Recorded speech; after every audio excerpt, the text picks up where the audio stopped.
Hi, welcome to SBR Forum Videos. I'm Peter Loshak. This is Into the Weekend with BetDSI, the call we do every Thursday with Brent, the headlines manager at DSI, where he gives us a little insight into the betting action he's taken on the upcoming football games. Right now, we're looking ahead to NFL Week 8 and college football Week 9. Brent, thanks so much for doing this once again with us.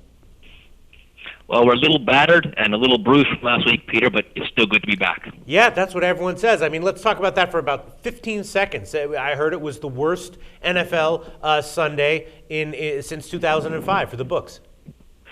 Well, even college wasn't great for us. We basically broke even, which is not good for all the games we have on a college football Saturday. And then if you look at the NFL last week, I mean, it was just teaser time crazy. We had people hitting 15-team parlays and all kinds of crazy stuff. And if you look at the number of games that you could have teased and hit both sides, it was just a disaster for us. Yeah, not good. God, it's amazing. Even I had my best weekend of the season last week, and I didn't even really bet any teasers. So I guess, I mean, how did the Sharps do last weekend? They didn't do very well either. They didn't get crushed, but we did just because of the teasers. All right, well, let's take a look at college football right now. Week 9, of course, splitting this call up into two segments now. College football, let's start out with the most controversial, by far, easily the most controversial line of the week. That's Notre Dame at Oklahoma. Both teams are top 10. The line opened at 10, and some people thought that was like way too high, that Notre Dame was a great side, and then other people were thinking that just is an indication that the books want action on Notre Dame and that they're expecting an Oklahoma blowout, and that they'll be very happy to be lopsided on Notre Dame. And the line has moved up to 12. So what kind of action have you seen on that? It's interesting though, Peter. Like when we come out with an opening number, it's not a case of books just don't say, I want Notre Dame money or I want to need Notre Dame in this game. We basically get a couple sets of numbers and put out one that kind of gets massaged in between them, and then a couple sharps bang that around, and the line just kind of takes off from there. This is one of those games where the line opened at 10, and sharps actually were on Oklahoma and took Oklahoma, and it kind of just got carried away. Public kind of joined them in taking it all the way up to 10.5, 11, and 11.5, where we are right now. Our money is about 2-1 in favor of Oklahoma, and our count's in favor of Oklahoma still. And again, it's in a place where 10.5, 11, 11.5. It's going to take a number like 13 to get someone sharp involved on Notre Dame right now. Well, so it sounds to me like you've gotten split action from the public, but the sharps overwhelmingly on Oklahoma? Exactly, Peter. Wow. That is surprising. I guess it's not that surprising. I would expect, at least a decent portion of the public to be excited to take Notre Dame at plus 10. And the Sharps are taking Oklahoma minus the double digits. There you go, SBR. Yeah, if you look at Notre Dame plus 10.5, it does look attractive. But, as attractive 10.5 was, well, now we're at 11.5, which indicates we're just still getting split action on that. And the sharp money at minus 10 is what we're trying to write back to now. Amazing. So has that been a big volume game, or has it been or has it scared people off? It's been big. We have quite a few games this week that are quite big. Yeah. That's one of them. All right, and then the other huge marquee game of the week is Florida and Georgia. They're playing on a neutral site. Georgia's about a 6.5-point underdog right now, and I don't think that line has moved that much. Has that gotten a lot of action? That's got huge action, actually, Peter. That's probably one of the highest volume games we've had so far. And it's just a ton of volume on Florida minus 6. Not necessarily sharp money, but just a ton of volume. Our count in terms of the number of wagers we've taken is about 3-1 in favor of Florida, and our money's in favor of Florida as well. The only sharp money we took was at 7 plus 7 on Georgia, and that quickly went back down to 6.5, of course. So you're saying that you haven't had much sharp action, but the little that you have had was on Georgia? The little we had was on Georgia plus 7. Other than that, just a ton of volume on Florida. Just volume on that game. Right. So that'll be a big decision game for you. And then there's another big game, rivalry game, North Carolina State and North Carolina. UNC is about a 7 or 7.5 point favorite, and that's been holding steady since opening, which is a bit curious. Have you gotten big action on that game? Yeah, we're still at 7.5 right now on North Carolina, and basically it's just the money's even right now. We've taken slightly higher dollar volume bets on North Carolina, not necessarily sharper money, but just higher dollar volume, and the counts favoring NC State. So we're basically sitting on fewer bets at a higher dollar volume versus more bets on NC State. So we're balanced. Hasn't been a highly bet game right now, but 7.5, I just can't see us going anywhere on this one. All right, that's kind of interesting. I would expect a game like that, the Sharps just kind of always take the 7.5. So if they're not taking it, that's pretty telling, right?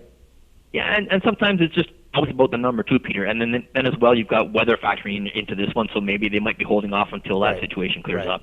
Okay, and then Michigan-Nebraska is also a game that's gotten a lot of debate and attention. Some people thinking that this line started out a little bit low, curiously low, and now it seems like it's moved even a little bit lower. Have you gotten any sharp action on that one?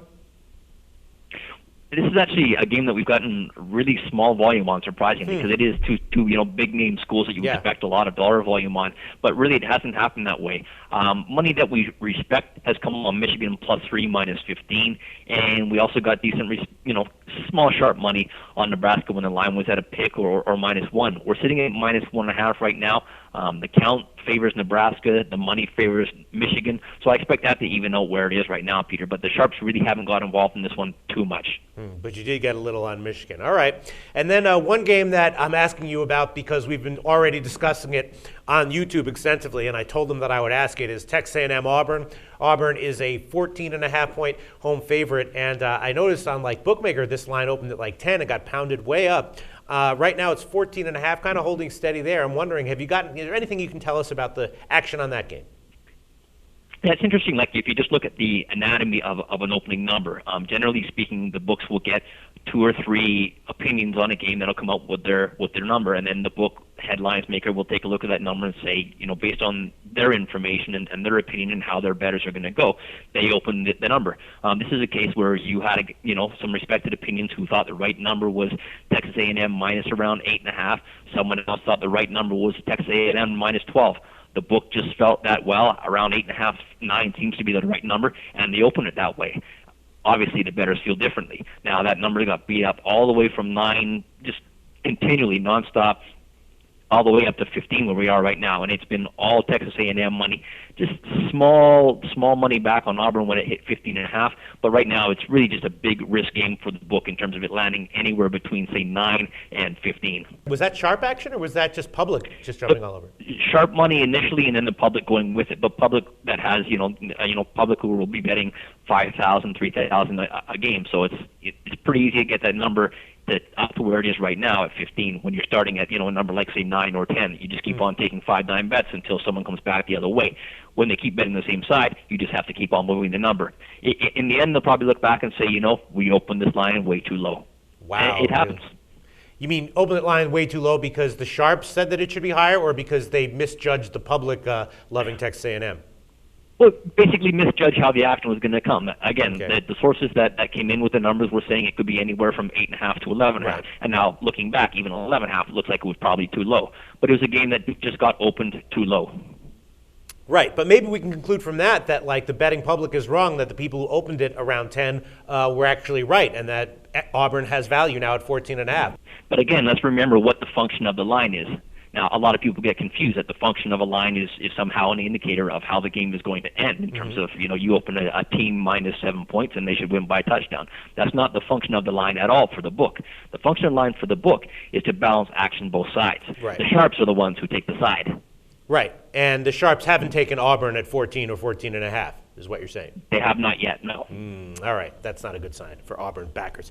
All right, and then you suggested I bring up the Texas-Kansas game. Now, I thought that would be just one of those games with, one big-name team, one lesser team with a huge spread. I would think that would be a relatively low-bet game, low-volume game, but you're telling me it's a big-volume game? It's a really big volume game, and the one thing the reason I wanted to talk about this game is one of those classic things that your listeners and viewers should be looking for is a public versus sharp split. Yeah. We do have a lot of public money on Texas and sharps on Kansas. The count is about 5 times in terms of number of wagers we've taken in favor of Kansas, and the money's about 2 to 1. Now, you might think that money should be a little bit higher, but we've taken big dollar volume bets on minus 20.5 and minus 21 on Texas. But the money that has come back on Kansas is simply so sharp, we're down at 19 right now. Wow. There you go. Classic situation. But again, looking at this game, I'm thinking, really? Kansas? I mean, you're only getting 3 touchdowns. But, not going to argue with the sharps, and I'll be leaning heavily towards betting that myself, just from what you just told me. I tend not to argue with them either, Peter. Yeah. No. I'm not arguing with them at all. And then we have Texas Tech at Kansas State, which is a game that another game you suggested I talk about. Kansas State is a 7-point favorite. Both these teams are ranked in the top 15. What kind of action have you seen on that one? Crazy volume, Peter. Really? We've had sharp money on Texas Tech that was plus 7.5, and we're at 7 right now on Kansas State being favored at home -7. I can see us going back to 7.5 just because the public is all over Kansas State. Our dollar volume is about 2-1 in favor of Kansas State. The count is about 4-1, and they were betting -6.5. They were betting at -7, and they're still betting at -7. But we want to be on the right side as the sharps are, so that's why we're still sitting at 7. If it gets to a point where we absolutely positively need to bet back, we'll be going to 7.5 on Kansas State, and the sharps will come in on Texas Tech right away. Wow. The other reason I wanted to talk about this game is the total volume in terms of the total 60.5. We just had crazy volume, both over 59.5 and under 61. So this is just immensely bet game. And the sharps are on Texas Tech, and it's going to be a big decision game for you. You're going to need Texas Tech as well? Like I said, I can't see us going to 7.5 just because I don't want to force action on Texas Tech. Right. I respect the sharps, and they're on Texas Tech plus 7.5. I don't want to go back and give them that 7.5 again. All right, there you go. Well, before we move on to the NFL, are there any other notable sides or totals that have caught your eye this week that have notable sharp public split or have attracted notable sharp action? Well, Army, once again, is one of those games where the sharps are on. Is again, not a marquee school. They're at home to Ball State. The public are on Ball State for some reason. I can't figure that out. We're at -3.5 right now on Ball State, but the sharps are all over Army taking +4.5 and 4. Really? If I can get even 3.5, I think that's probably a decent bet on Army. That's one of those games. And another one I would say to look at is Georgia Tech -2.5. That's a sharp side.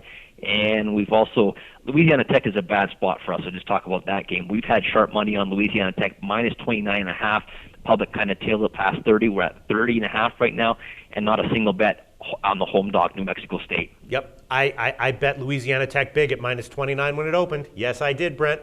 So I'm talking to the sharps, aren't I? Well, maybe. Jury's still out. Anyway, thanks so much for all this college information, Brent. Let's move on to the NFL. And before we do, I just want to thank you once again because I know how much work you put into this, and we all definitely appreciate it. Thanks so much, Brent. Let's move on to the NFL.